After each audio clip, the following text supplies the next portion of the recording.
नमस्कार दोस्तों, कैसे हैं आप सब। आशा करती हूँ आप सभी स्वस्थ और खुशहाल होंगे। आप सभी का हमारे बुलेट स्टोरी चैनल में हार्दिक स्वागत। आज मैं आप सभी को विष्णु भगवान और एक सेठ सेठानी की कथा सुनाऊंगी। तो आइए श्रवण करते हैं ये कथा। एक नगर में एक सेठ व सेठानी रहते थे और सेठानी रोज विष्णु भगवान की पूजा करती थी। सेठ को उसका पूजा करना बिल्कुल अच्छा नहीं लगता था।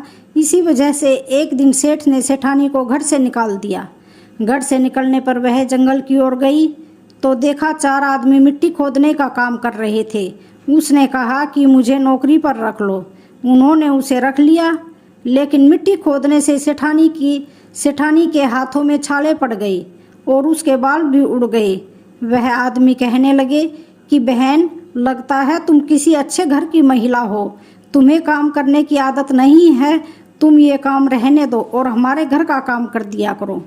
वह चारों आदमी उसे अपने साथ घर ले गए और वह 4 मुट्ठी अनाज लाते और सभी बांटकर खा लेते। एक दिन सेठानी ने कहा कि कल से 8 मुट्ठी अनाज लाना।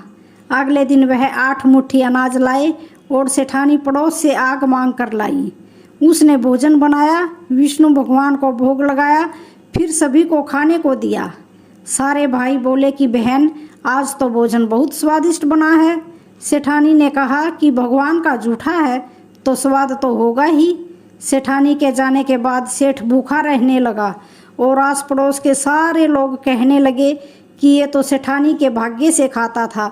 एक दिन सेठ अपनी सेठानी को ढूंढने चल पड़ा। उसे ढूंढते हुए वह भी उस जंगल में पहुंच गया जहां वह चारों आदमी मिट्टी खोद रहे थे। सेठ ने उन्हें देखा तो कहा कि भाई, मुझे भी काम पर रख लो। उन आदमियों ने उसे काम पर रख लिया, लेकिन मिट्टी खोदने से उसके भी हाथों में छाले पड़ गई और बाल उड़ने लगे। उसकी यह हालत देख बोले कि तुम्हें काम की आदत नहीं है, तुम हमारे साथ चलो और हमारे घर में रह लो। सेठ उन चारों आदमियों के साथ उनके घर चला गया और जाते ही उसने सेठानी को पहचान लिया, लेकिन सेठानी घूंघट में थी तो वो सेठ को देख नहीं पाई। सेठानी ने सभी के लिए भोजन तैयार किया और हर रोज की भांति विष्णु भगवान को भोग लगाया। उसने उन चारों भाइयों को भोजन परोस दिया, लेकिन जैसे ही वह सेठ को भोजन देने लगी तो विष्णु भगवान ने उसका हाथ पकड़ लिया। भाई बोले कि बहन, ये तुम क्या कर रही हो। वह बोली, मैं कुछ नहीं कर रही हूँ, मेरा हाथ तो विष्णु भगवान ने पकड़ लिया है। भाई बोले, हमें भी विष्णु भगवान के दर्शन कराओ। उसने भगवान से प्रार्थना की तो विष्णु जी प्रकट हो गए। सभी ने दर्शन किए। सेठ ने सेठानी से क्षमा मांगी और सेठानी को साथ चलने को कहा। भाइयों ने अपनी बहन को बहुत सा धन देकर विदा किया। अब सेठानी के साथ सेठ भी भगवान विष्णु की पूजा करने लगा और उनके परिणाम से उनका घर अन्न धन से भर गया। इस कहानी को कहने के लिए संक्रांति से इसका आरंभ करना चाहिए और 1 साल तक इसे कहना चाहिए। उसके बाद उद्यापन कर दें।